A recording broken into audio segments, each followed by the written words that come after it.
NRC के खिलाफ प्रदर्शन करते हुए यहाँ के लोग, और तमाम दुकानें, भारत बंद का एक बड़ा असर दिख रहा है यहाँ पर। और आप देख सकते हैं बिस्तुरिया पंचायत में तमाम रोडें सन्नाटा छाया हुआ है, और यहाँ के तमाम युवागण रानीगंज और फारबिसगंज हाईवे पर प्रदर्शन करते हुए डुमरिया के निकट, डुमरिया की जनता तमाम लोगों की तादाद में आए और नारेबाजी के साथ एनआरसी के खिलाफ एक ऊंचा कदम उठाते हुए आप यहाँ देख सकते हैं कि यहाँ तमाम दुकानें बंद है, रोड जो है सन्नाटा छाया हुआ है। भारत बंद का असर आज बिस्तुरिया पंचायत रानीगंज प्रखंड में भी दिख रहा है, और ये प्रदर्शन इतना लंबा होता जा रहा है कि गली कोचे में भी यह आवाज़ गूंजने लगी है। एनआरसी का खौफ लोगों के दिलों में बैठा हुआ है, और इस एनआरसी के बारे में मैं आपको यहाँ के प्रतिनिधियों से बात करते हुए बताता हूँ कि क्या सर, आपको क्या कहेंगे आप एनआरसी के बारे में क्या बोलना चाहेंगे? एनआरसी तो लगा नहीं तो हम कहेंगे कि एनआरसी क्या है? यहाँ पर जो लोग मजमा बना करके पूरे भारत में जो इस तरह का हंगामा मच रहा है। पहली बात है कि आपको समझने की बात है जी, सभी लोगों को समझने की, लोगों को समझाएं, उद्देश्य दें अपना। एनआरसी तो अभी लागू नहीं हुआ, अभी लागू हुआ है कैब। कैब जो है वो सीएए हो गया, एक्ट हो गया, ठीक है। पहले इसको हमको समझना है, दोनों को जोड़ के समझेंगे तभी समझ में आएगा। बात समझ में आया?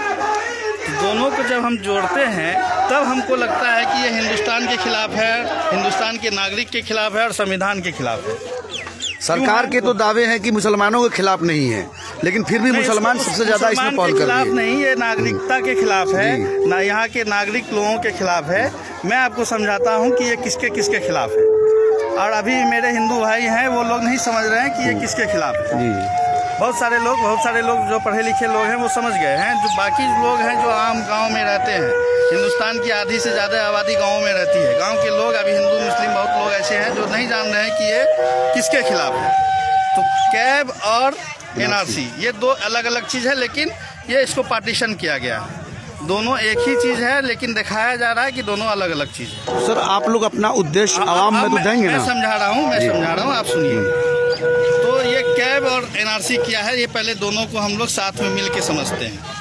असम में एनआरसी लागू हुआ, 1971 का कागजात सभी लोगों से, हिंदू मुस्लिम सबसे मांगा गया, और वहाँ 19 लाख लोग जो हैं वो 1971 का कागजात नहीं दिखा पाए।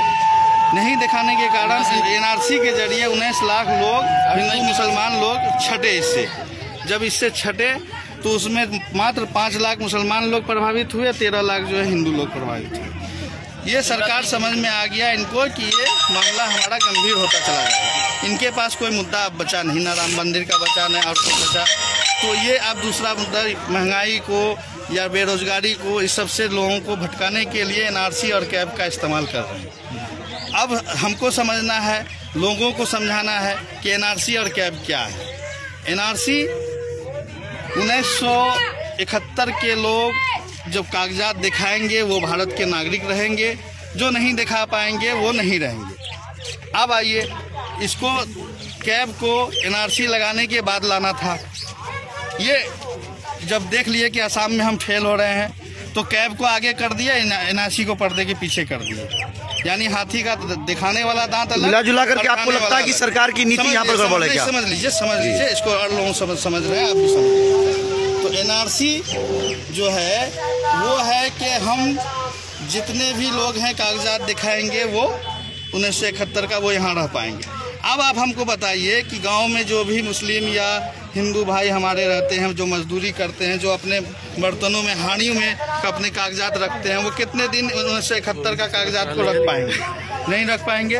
और उनके पास है भी नहीं। बंजारा लोग जो जिसको संथाल कहते हैं, जो कभी यहाँ रहते हैं कभी वहाँ रहते हैं, वो कागज़ नहीं दिखा पाएंगे। ऋषिदेव लोग जो है जिनका घर में बाढ़ आता है, आग से घर जल जाता है, वो नहीं दिखा पाएंगे। तो कुल मिला के आधी आबादी 1971 का कागजात हिंदुस्तान का नहीं दिखा पाएगा। उसमें हिंदू मुस्लिम सब हैं। अब आइए, सरकार ये कर रही है कि हम अभी अफगानिस्तान, बांग्लादेश, पाकिस्तान, ये 3 जगह के हिंदू भाई को नागरिकता देंगे सीएए के जरिए। इसमें कौन सी खराब बात है?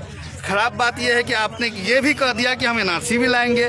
जब आप एनआरसी लाएंगे तो ये सीएए के जरिए आप 14 वर्ष से पहले जो हिंदुस्तान में हिंदू भाई आए हैं बाहर से या यहाँ के एनआरसी से जो छांट के रखेंगे, ये जो अब जितने लोग हमारे हिंदू भाई या मुस्लिम भाई जाएंगे कागज़ खोजने के लिए, तो अफसरों को कागज़ का पैसा देंगे। अब ये 200 रुपया कमाते हैं, 1000 रुपया लगा कर खतियान खोजेंगे, अपना नहीं मिलेगा इनको। 1000 भी किया और ये एनआरसी से बाहर भी हो गए। अब ये सीए के जरिए हिंदुस्तान के लोग ये कहेंगे कि ठीक है, हिंदुस्तान का सरकार इनके कहेगा कि कैब के जरिए आपको हम हिंदुस्तान का नागरिकता देते हैं, लेकिन मुसलमानों को नहीं देंगे। अब मुसलमान को टारगेट करने के लिए, मुसलमान को बर्बाद करने के लिए, हिंदुस्तान से निकालने के लिए हिंदू भाई को भी परेशान किया जा रहा है। आप बोलिएगा कैसे किया जा रहा है? तो वो 1971 का कागज़ तो लाएंगे नहीं है कानून के हिसाब से, वो भी बाहर होंगे। 10 साल उनको भी बाहर रखा जाएगा, कैंपों में रखा जाएगा, वो भी परेशान होंगे। अब हम ये कहते हैं भोला बाबू हैं ये, इनको कहेंगे कि आप 2 आदमी नेपाल से ला करके हिंदू भाई आप अपने दरवाजा पर घर बना के रख दीजिए, तो अब ये बर्दाश्त करेंगे? अपने भाई को तो भाई अभी दे रहे हैं अपना ज़मीन जगह, और ये बाहर के लोगों को कैसे देंगे? तो खुला मैसेज आपका है कि एनआरसी के लिए जो लोग रोड पे खड़े हैं और कैब को मिलाकर देखते हुए हिंदू मुसलमान सब लोग विरोध करें, इसमें किसी पार्टी को नहीं जोड़ें। ये पार्टी का किसी दिन बंद होता है, किसी दिन पंजाब का हो जाता है, किसी दिन कांग्रेस का हो जाता है, किसी दिन आरजेडी का होगा। ये हम लोग नहीं करें। हम लोग पूरे हिंदुस्तानी सब नागरिक मिल करके इसका बंद का आह्वान करें, बंद करें, और किसी पार्टी को ये आंदोलन को उचकने न दे। कोई पार्टी वाला बोलेगा, लालू का बेटा बोलेगा कि ये हमारा बंद है, पप्पू यादव बोलेगा ये हमारा बंद है, ये सबका है, और सब मिल करके इसका विरोध करें। ज़्यादा से ज़्यादा हिंदू मुसलमान सब मिल करके सभी लोगों को, गाँव के लोग जो नहीं समझ रहे हैं उसको ये बात समझाएं। आप लोग तफसीली बात सुन रहे थे, ये बंद करें। हमारे यहाँ के उभरते हुए नौजवान आगे बढ़ाएं। अब्दुल रहमान साहब ने इस प्लेटफॉर्म से एक बेहतर मैसेज दिया कि हर कौम को ऊपर आकर के इस मामले को देखना होगा, और एनआरसी और कैब की नीति पर सरकार की नीयत का डमाडोल दिख रहा है, जिस वजह से सारी जनता परेशान है, हर कौम के लोग परेशान हैं। विक्टोरिया डुमरिया के रानीगंज फारबिसगंज हाईवे पर हम खड़े हुए हैं। इस वक्त लाइव कास्ट नज़रिया से हो रहा है। आप देख सकते हैं कि यहाँ पर काफ़ी हंगामा मच रहा है, और पूरे भारत बंद का असर डुमरिया में भी दिख रहा है। तमाम दुकानें इस वक्त बंद नज़र आ रही है, और इन